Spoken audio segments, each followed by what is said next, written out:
మన రక్షకుడు అయిన యేసుక్రీస్తు వారి అతి పరిశుద్ధమైన శ్రేష్టమైన నామంలో ఉదయకాలం మన్నా అనే చక్కని కార్యక్రమాన్ని చూస్తున్న మీ అందరికీ నిండు హృదయంతో వందనాలండి. దేవుని మహాకృప మీ అందరికీ కూడా తోడుగా ఉండును గాక. బాగున్నారా? దేవుని కృపలో మీరు మీ పిల్లలు వర్ధిల్లుతున్నారు కదా. ధైర్యంగా ఉండండి. నమ్మదగిన దేవుడు మీకు తోడుగా ఉన్నాడు. మేము మీకోసం ప్రార్థన చేస్తూనే ఉన్నాం. పరిశుద్ధ గ్రంథంలో నుంచి ఒక చక్కని వాక్యం ఇలా చూద్దామా? కీర్తనల గ్రంథం 41వ కీర్తన 3వ వచనం. రోగశయ్య మీద యెహోవా వానిని ఆదరించును, రోగము కలుగగా నీవే వానిని స్వస్థపరచుదువు. ప్రియులారా, కీర్తనాకారుడైన దావీదు గారు అంటున్నటువంటి మాట ఏంటంటే, ఒక కేటగిరీ వ్యక్తుల గురించి చెప్పారు. చెబుతూ ఇదిగో ఇలా ఉన్నటువంటి వ్యక్తిని అంటూ చాలా విషయాలు మాట్లాడుతూ అన్నాడు, రోగశయ్య మీద యెహోవా వానిని ఆదరించును, రోగము కలుగగా నీవే వానిని స్వస్థపరచుదువు అన్నాడు. ప్రియబట్టి, మంచి ఉదయకాల సమయంలో మీకేమైనా వ్యాధి కలిగిందా?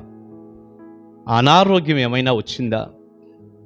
అనారోగ్యంతో వ్యాధితో ఒకవేళ మీరేమైనా మంచం మీద ఉన్నారా? మంచం మీద నుండి కిందకు కూడా దిగలేనటువంటి పరిస్థితిలో ఉన్నారా?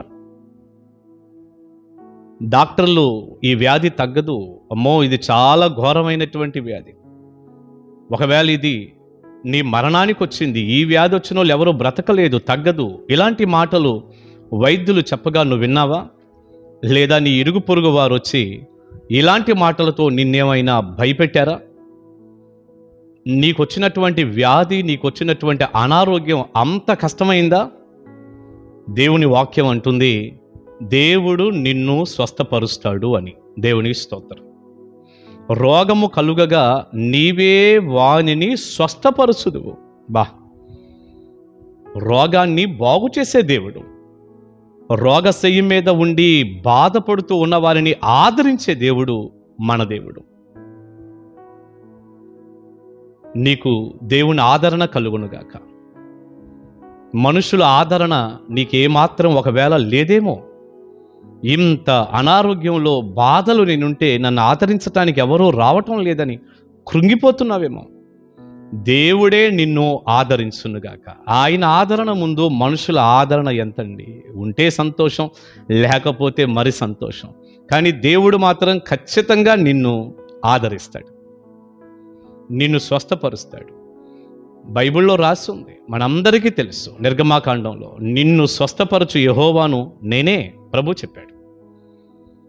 మనల్ని ఆదరించే దేవుడు ఆయనేనని బైబిల్ అంతా కూడా రాయబడి ఉంది. ఎన్ని స్థలాల్లో ఉందో, 100 సార్లు రాశారు ఈ మాట. ఖచ్చితంగా అద్భుతమైనటువంటి ఆరోగ్యము, దేవుడి ద్వారా కలిగే ఆదరణ నిండుగా మీ అందరికీ దేవుడు అనుగ్రహించును గాక.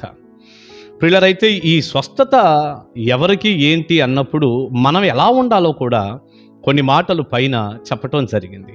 అందుకే ప్రారంభంలో ఒక ప్రజలకి ఇలా ఉన్నవారికేనని నేను ఒక పదం కూడా వాడాను. అదేంటంటే, పైనున్న 2 వచనాలు ఇలా చదువుతాను, మీరు చూడండి.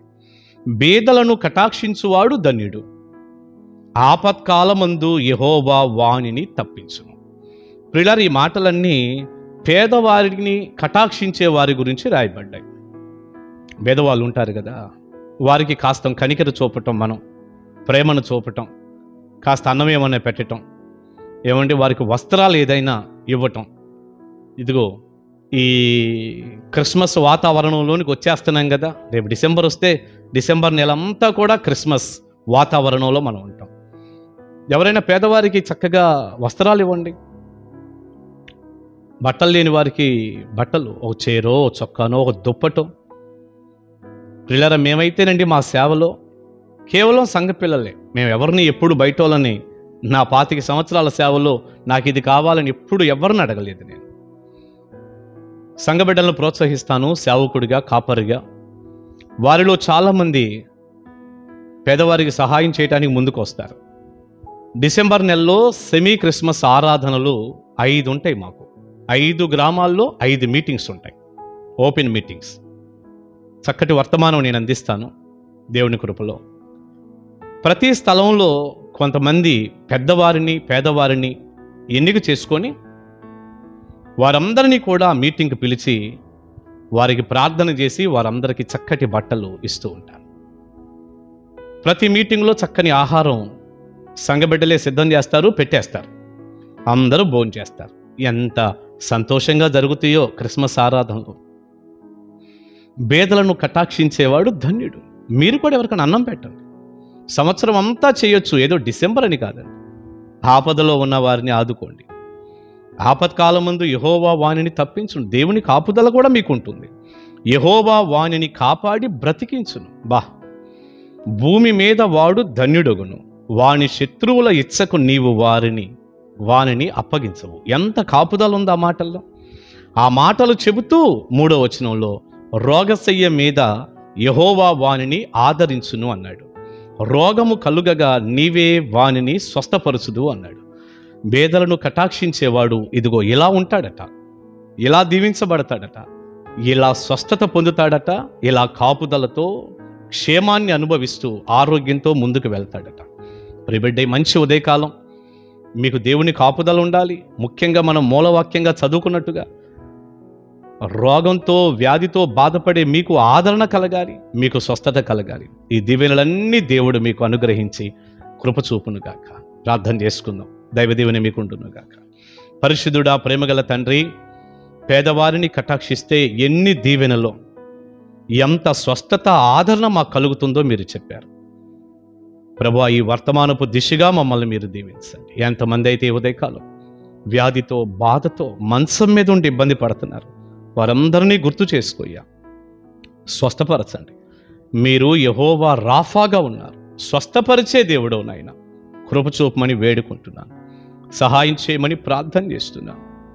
ప్రభువా, మీ గాయపడిన చేతులకు అప్పగించుకుంటూ మీ ద్వారా కలుగుతున్న కాపుదల స్వస్థత ప్రతి బిడ్డకు దయచేసి వర్ధిల్ల చేయమని, ప్రతి ఒక్కరూ పేదవారిని కనికరించి కటాక్షించేవారిగా ఉండే మనసు దయచేయమని యేసయ్య శక్తిగల నామాన్ని ప్రార్థన మనవులు అడుగుచున్నాను తండ్రి. Amen, amen. God bless you. దేవుని కృప మీకు తోడై ఉండునుగాక. కలుసుకుందాం ఉదయకాలం మన్నాడు.